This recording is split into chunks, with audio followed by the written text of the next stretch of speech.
From News and Books, this is Aviation Insights. I'm Eric. Tonight we look into a close call that could have ended in catastrophe at one of America's busiest airports, Boston Logan International. A Delta Airlines Airbus A330 carrying nearly 300 people on board came dangerously close to colliding with a smaller Cape Air commuter plane during landing, an event now under federal investigation by the FAA. What exactly happened, what went right, and what this says about growing risks in U.S. airspace? That's our focus today. It was Thursday afternoon, 4:15 p.m. Eastern Time. Delta Flight 263, en route from Paris to New York's JFK, was diverted to Boston due to storm systems over the New York area. The aircraft, an Airbus A330-900neo, was lined up for landing on one of Logan's intersecting runways. At the same time, a much smaller Cape Air Flight 548, a twin-engine Cessna 402, had been cleared for takeoff on a crossing runway. Air traffic control recordings reveal the moment controllers noticed the two aircraft on converging paths. Delta 263, go round immediately. Traffic on the crossing runway. Those words, "go around immediately," were the split-second decision that prevented disaster. Delta's pilots responded instantly, pushing the throttles forward and initiating a climb just seconds before the two aircraft's paths would have intersected. The FAA has since confirmed the event, calling it a loss of separation incident. In plain terms, it means two aircraft got closer than safety standards allow. To the untrained eye, this may sound routine, but the go-around procedure is one of the most critical maneuvers in aviation safety. It's essentially a decision to abort a landing and climb back into the air to re-enter the traffic pattern safely. Pilots are trained for this constantly, but in a high-density airport like Logan and with multiple intersecting runways, the margin for error is razor-thin. A go-around is like pulling the emergency brake on a train. Only it's vertical.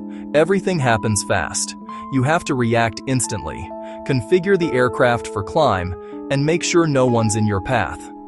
The fact that Delta's crew reacted within seconds shows strong training discipline.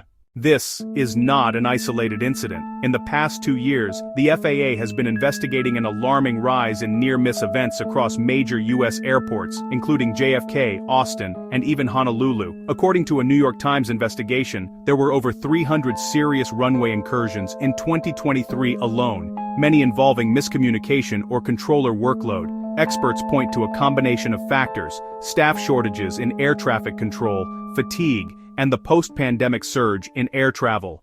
Boston Logan, like many major airports, operates at near maximum capacity during peak hours. Controllers must manage hundreds of aircraft movements per hour, often under immense time pressure.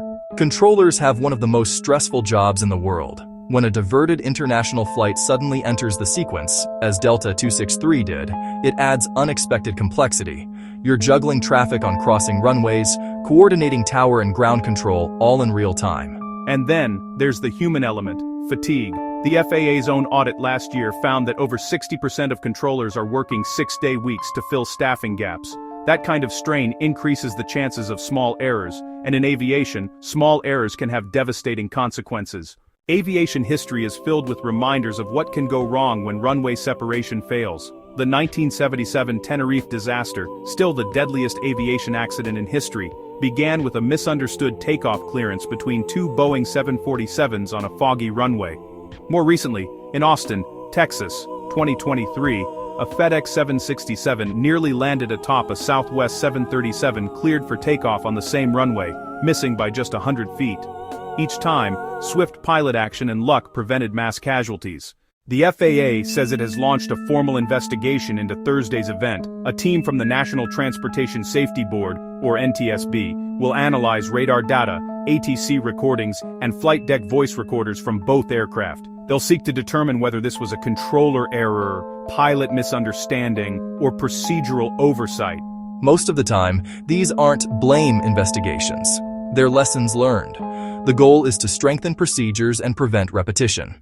Technology is also playing a role. Modern airports are increasingly using systems like ASDX, a ground radar that tracks all aircraft and vehicles on taxiways and runways in real time. There's also runway status lights, which automatically signal pilots when a runway is unsafe for entry or takeoff. Still, implementation across all U.S. airports has been uneven. We have the technology to eliminate 90% of runway incursions. The challenge is budget, integration, and training. Every airport layout is unique, and that complicates full automation. In the end, Thursday's near miss at Logan is a story of professionalism, but also a warning. The Delta pilot's training, the controller's quick reaction and sheer timing averted a tragedy. Yet, it also highlights a system under pressure, one that's increasingly stretched thin by demand, fatigue, and infrastructure lag. It's a reminder that aviation safety, though built on technology and precision, still relies on the human element, and the seconds that make all the difference. I'm Eric, and this has been Aviation Insights from News and Books. If you found this episode informative, subscribe for more in-depth looks at aviation, safety, and transport. Until next time, safe skies.